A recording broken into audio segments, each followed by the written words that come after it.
As a generational Star Wars fan, I was surprised at how much I downplayed my anticipation for the seventh episode that I was able to finally view the day after Christmas. The first red flag came when I learned that Lucas was letting his franchise go to Disney. It was crazy. A total control director relinquishing control to a total control conglomerate. But Disney did well with Pixar and Touchstone, so there was hope. Then I read in a mag article that Abrams and Kasdan did not consult Lucas for the script. They not only started from scratch, but rushed it due to the tight schedule, typical for Disney. I think respect for the fan base would have at least let George write them a synopsis, and then they could decide what to keep and what to throw away later. But they didn't even consult someone like their own employee, Dave Filoni, who had been creating stories with Lucas for years in the Clone Wars project, and probably knows the Star Wars world inside the man's head better than anyone. Even the Rebels series he is now doing perfectly mixes the old with fresh new material and proves how masterful their team is with the fan base. What I feared at that time, and supported by the trailers, was that Mr. Abrams and company would go too far in trying to imitate the past. Those fears turned out to be well-founded. Now, let me just say that there is enough entertainment value in The Force Awakens to make it not just a good watch, but memorable. The production value, of course, is top-notch, and the new stars, Boyega, Ridley, and even Oscar Isaac, who plays pilot Poe Dameron, are wonderful. There are some really great sequences that work, like the TIE fighter escape, including the space battle in which Finn and Poe quickly establish a friendship, or Han Solo and the smuggler confrontation, or even a small exchange where Han offers Rey a job. There's enough of those wonderful moments to satisfy. But I left also feeling that it could have been so much better, and spent a lot of time thinking about how bad the script had been. So what I thought I'd do here is just list a bunch of specific changes I would make if I were in Mr. Abrams' shoes. I'm hoping some other fans out there might be having similar thoughts. But these are going to be major spoilers, so reader beware. Han and Leia seemed like they were sleeping most of the film. Such tired acting was surprising, since both Ford and Fisher have had continuously active careers, and the newer cast members did so well.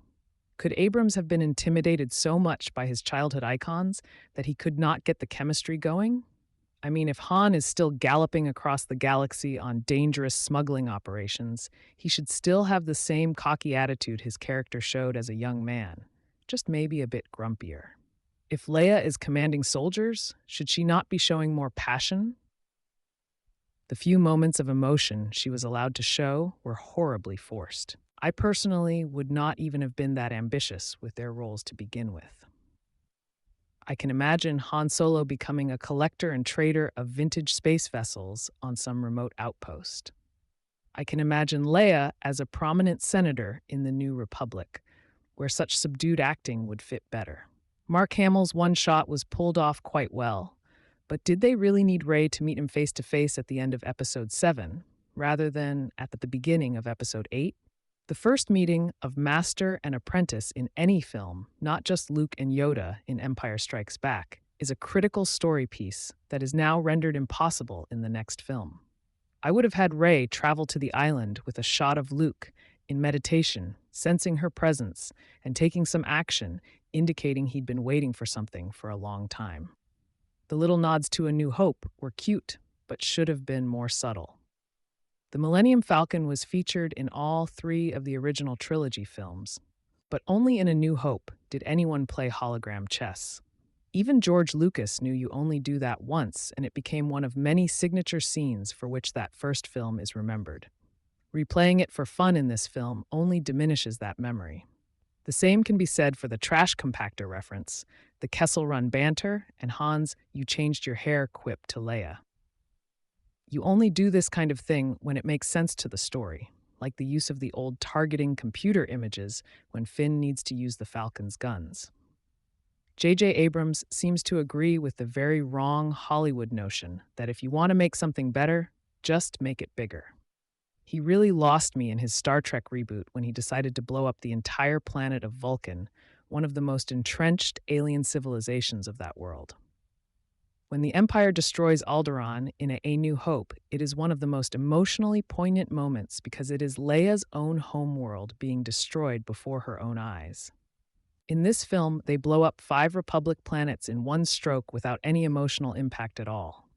Bigger is not better, it is just too overwhelming to contemplate. While the first trilogy's Emperor was scary because he was an evil person, the only way they thought they could make Supreme Leader Snoke scary was to make him really huge. That only works for little kids. A New Hope had a little cantina, so let's make it into a big club cantina this time. The first cantina worked because it was like a Western saloon. Its main job was to be scary. The wonderful thing is that the weirdness of the alien customers was the normal part in that world. They were different only because they were the shady players you might find drinking it up in a darkly lit pub. But in this film, Han tells them not to stare before they go in, and the aliens are now just as alien to our protagonists as to us. Disney just doesn't get science fiction. Maz Kanata wasn't that bad a character, almost a Yoda type, but what a boring form they gave her. She looks like E.T., but with even less facial features. Couldn't they have come up with something a little more creative?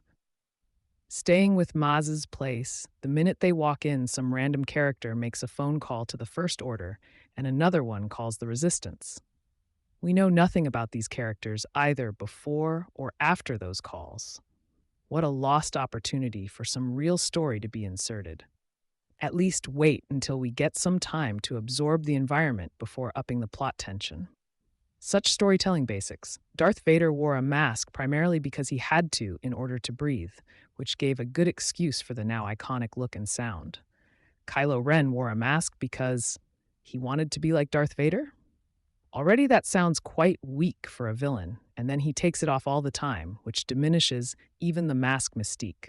Look at all Lucas's villains, either mask all the time or never. Boba Fett never even removed his helmet in the first trilogy, and look how great that helped his reputation.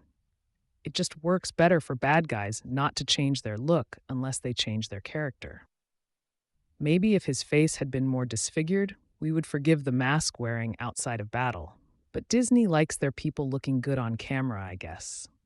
Leia's part was written with no contribution to the story. As a general, she made no decision about the course of the war. As Han's partner and Ren's mom, she did nothing to either contribute to or withdraw from those relationships. She should have either been left out or given a real part, but both of those options were too risky for Disney, so she just recites meaningless lines all day. When Han first steps onto the Millennium Falcon, his words to his co-pilot are, "Chewie, we're home." What a silly line for Solo, tailored only to fan sentiment. How about "Look at her, Chewie, almost the same as I left her"? The confrontation between Han and his son was a bit hollow because there was no prior buildup of any conflict in the relationship. If you're going have 2 main characters collide and one of them dies, you need a backstory to give it weight. Now, if Episode 8 tries to fill in how Ben grew up, how he turned against his father, and so on, it is too late to save the relationship, so it is a bit pointless. So C-3PO has a red arm, but do you really think he would apologize for it when meeting Han instead of waiting until someone asks? Even if you do, wouldn't it be more effective to just let it be and let the fan base ponder about it later? Finally, why make fun of the Jedi mind trick? The mark is not supposed to repeat what the Jedi says like a robot. It is more subtle than that. In A New Hope, the stormtrooper repeats Obi-Wan's words to his buddy as if he thinks he is the one originating the thoughts.